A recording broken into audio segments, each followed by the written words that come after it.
আমি আপনাদের আবার একটা উদাহরণ দিচ্ছি। সিপিএম আর আইএসএফ এর জোট হয়েছে কি? হয়েছে কিনা? হয়েছে কিনা? জোরে বলতে হবে, হয়েছে কিনা? হয়েছে। সিপিএম আর আইএসএফ এর জোট হয়েছে। সংখ্যালঘুদের পাকিস্তানি কে বলে? কে বলে? আরো জোরে কে বলে? শুভেন্দু অধিকারী, তাই তো?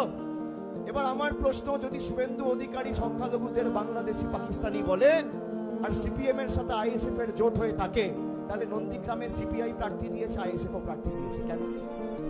কাকে সুযোগ করে দেওয়ার জন্য? কার হাত শক্তিশালী করার জন্য? কার থেকে টাকা নেওয়া হয়েছে? যদি জোট হয়ে থাকে কেন সেখানে দু দলই প্রার্থী দেবে? তার মানে কি? সংখ্যালঘু ভোট ভাগ করো আর বিজেপিকে জিততে সুযোগ করে দাও, বিজেপির বিটি।